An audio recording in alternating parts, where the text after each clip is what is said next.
এবং জুলাই জাতীয় সনদ সংবিধান সংস্কার বাস্তবায়ন আদেশ 2025 এর উপর অনুষ্ঠিতব্য গণভোটের তফসিল নিয়ে আপনাদের সামনে হাজির হওয়ার সুযোগ দিয়েছেন। বক্তব্যের শুরুতে মহান বিজয় দিবসের প্রাক্কালে দেশবাসীকে জানাই অগ্রিম শুভেচ্ছা। মহান মুক্তিযুদ্ধে শহীদদের প্রতি জানাচ্ছি বিনম্র শ্রদ্ধা এবং তাদের আত্মার মাগফিরাত কামনা করছি। একই সাথে জুলাই আগস্ট 2024-এর ছাত্র গণ অভ্যুত্থানে শহীদদের স্মৃতির প্রতি জানাচ্ছি আমার শ্রদ্ধা এবং তাদের আত্মার শান্তির জন্য দোয়া করছি। মহান মুক্তিযুদ্ধ থেকে শুরু করে 2024-এর ছাত্র গণ অভ্যুত্থান পর্যন্ত সার্বভৌমত্ব এবং গণতন্ত্র প্রতিষ্ঠা ও রক্ষার সকল আন্দোলনে যারা আহত, নির্যাতিত ও ক্ষতিগ্রস্ত হয়েছেন তাদের প্রতি জানাই আমার আন্তরিক সমবেদনা। আহতদের দ্রুত আরোগ্য এবং স্বাভাবিক জীবনের জন্য প্রার্থনা করছি। প্রিয় দেশবাসী, জাতি হিসেবে আমাদের অমোঘ শক্তি হচ্ছে স্বাধীনতা, সার্বভৌমত্ব ও গণতন্ত্রের জন্য আমাদের ভালোবাসা ও আত্মত্যাগ। জাতির প্রত্যাশাকে ধারণ করে আমাদের সংবিধান রাষ্ট্রের উপর জনগণের একচ্ছত্র মালিকানা নিশ্চিত করেছে। জনগণের প্রতিনিধিত্বশীল মালিকানা প্রতিষ্ঠার একমাত্র পথ হচ্ছে নির্বাচন। দুঃখজনক হলেও সত্য যে মানসম্মত নির্বাচনের অনুপস্থিতি প্রায়শই আমাদের ঐতিহ্য এবং সামষ্টিক প্রত্যাশাকে ম্লান করেছে। এমনই এক প্রেক্ষাপটে 2024-এর গণ অভ্যুত্থান সংঘটিত হয়েছে। আমাদের ভাই বোন সন্তানদের রক্তের উপর দাঁড়িয়ে আমাদের অঙ্গীকার হচ্ছে একটি সুষ্ঠু ও সুন্দর নির্বাচন অনুষ্ঠান যা জাতি হিসাবে আমাদের প্রত্যাশা পূরণ করবে এবং বিশ্ব দরবারে আমাদের ভাবমূর্তি উজ্জ্বল করবে। আমার দৃঢ় বিশ্বাস আপনারা একই প্রত্যাশা ধারণ করেন এবং একই অঙ্গীকারে অঙ্গীকারাবদ্ধ। প্রিয় দেশবাসী, সুষ্ঠু ও গ্রহণযোগ্য নির্বাচনের লক্ষ্যে গত এক বছরে আমরা বেশ কিছু গুরুত্বপূর্ণ কাজ সম্পাদন করেছি। একটি স্বচ্ছ নির্বাচনের পূর্বশর্ত হচ্ছে একটি নির্ভুল, পূর্ণাঙ্গ ও স্বচ্ছ ভোটার তালিকা। আমরা শুরুতেই এই কাজে হাত দিই। গত এক বছরে নতুন ভোটার অন্তর্ভুক্তির পাশাপাশি ভোট বিমুখ এবং বাদ পড়া প্রায় 45 লক্ষ ভোটারকে তালিকায় অন্তর্ভুক্ত করা হয়েছে এবং 21 লক্ষাধিক মৃত ভোটারকে তালিকা থেকে বাদ দেওয়া হয়েছে।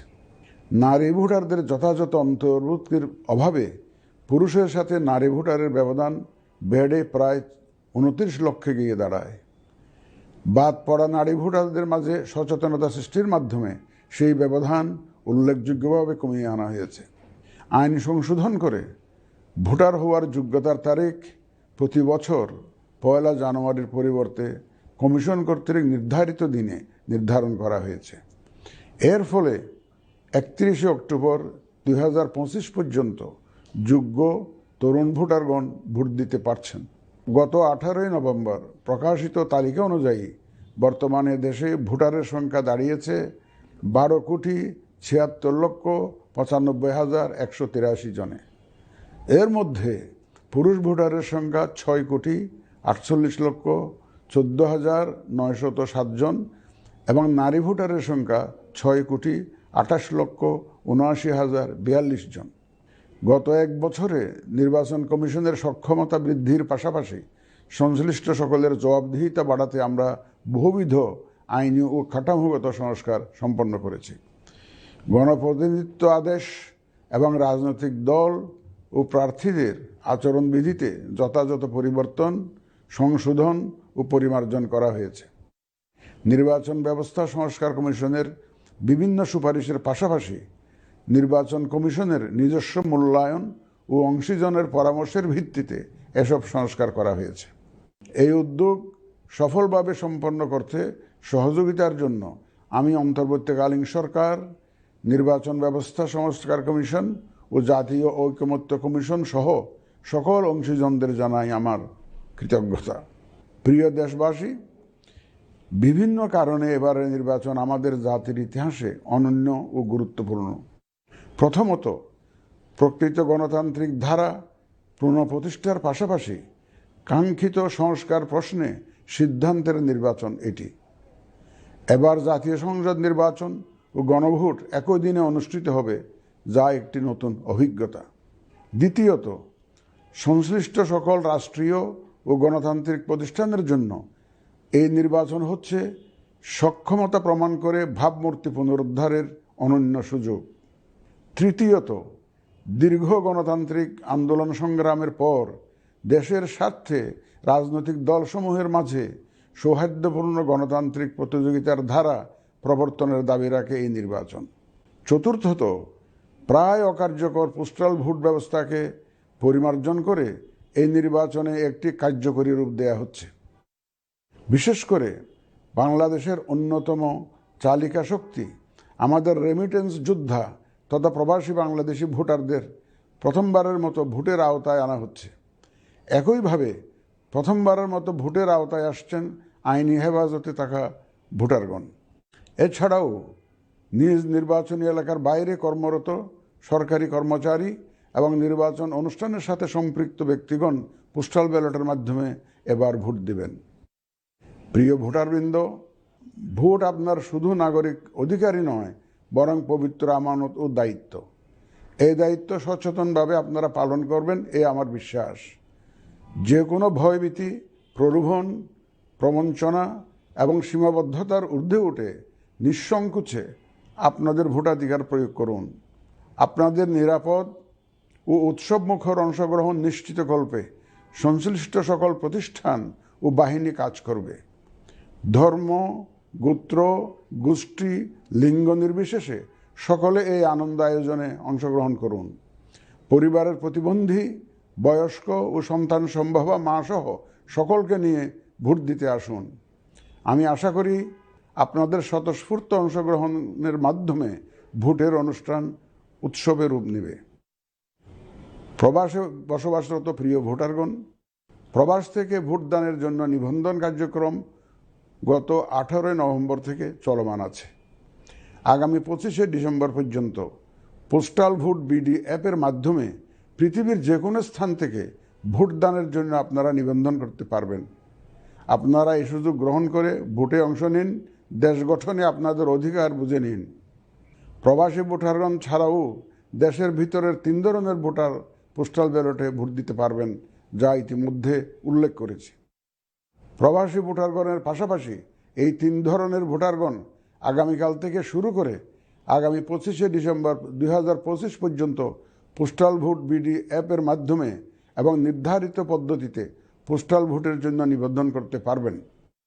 ব্যক্তি ভোটার ও প্রতিষ্ঠানসমূহের প্রতি আমার আহ্বান, আসুন আমরা আমাদের ভোটাধিকার নিশ্চিত করি এবং ভোটে অংশ নেই।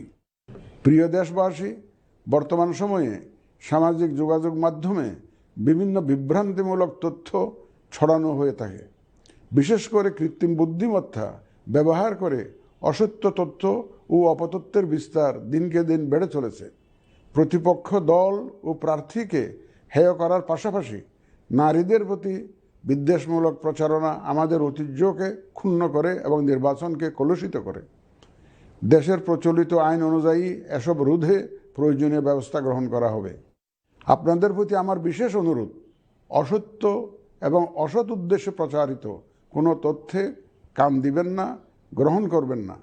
মনে রাখবেন, অসত্য তথ্য শেয়ার করাও শাস্তিযোগ্য অপরাধ।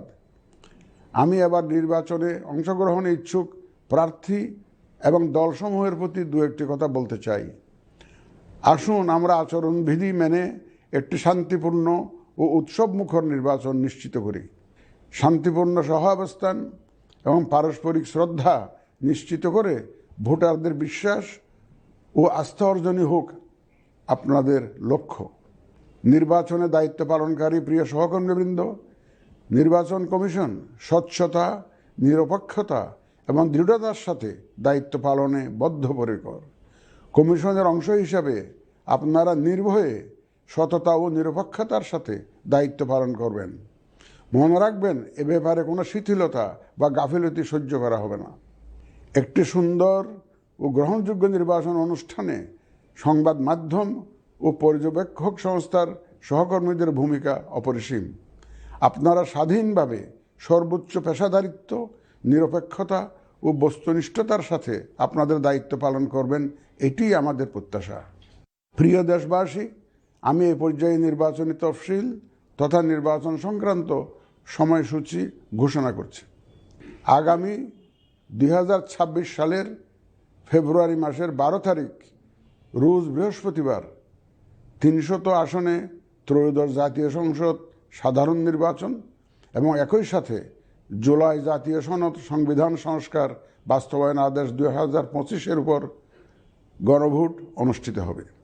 ত্রয়োদশ জাতীয় সংসদ নির্বাচনের জন্য মনোনয়নপত্র দাখিলের শেষ তারিখ আগামী 29 ডিসেম্বর 2025 রোজ সোমবার। মনোনয়নপত্র বাছাই হবে আগামী 30 ডিসেম্বর 2025 রোজ মঙ্গলবার হতে 4 জানুয়ারি 2026 রোজ রবিবার পর্যন্ত। রিটার্নিং অফিসারের আদেশের বিরুদ্ধে কমিশনে আপিল দায়েরের শেষ তারিখ 11 জানুয়ারি 2026 রোজ রবিবার। কমিশনে দায়েরকৃত আপিল নিষ্পত্তির তারিখ 12 জানুয়ারি 2026 রোজ সোমবার থেকে 18 জানুয়ারি 2026 রোজ রবিবার পর্যন্ত। প্রার্থিতা প্রত্যাহারের শেষ তারিখ 20 জানুয়ারি 2026 রোজ মঙ্গলবার। রিটার্নিং অফিসার কর্তৃক চূড়ান্ত প্রার্থী তালিকা প্রকাশ ও প্রতীক বরাদ্দ 21 জানুয়ারি 2026 তারিখ রোজ বুধবার। নির্বাচনী প্রচারণা চলবে 22 জানুয়ারি 2026 রোজ বৃহস্পতিবার হতে ভোট গ্রহণ শুরুর 48 ঘন্টা আগ পর্যন্ত তথা আগামী 10 ফেব্রুয়ারি 2026 রোজ মঙ্গলবার সকাল 7:30 পর্যন্ত। ভোট গ্রহণ হবে 2026 সালের ফেব্রুয়ারি মাসের 12 তারিখ রোজ বৃহস্পতিবার। নির্বাচন প্রক্রিয়ায় সকল রাজনৈতিক দল ও প্রতিদ্বন্দ্বী প্রার্থী সহ ভোটারদের আন্তরিক অংশগ্রহণ ও সক্রিয় সহযোগিতা কামনা করছি।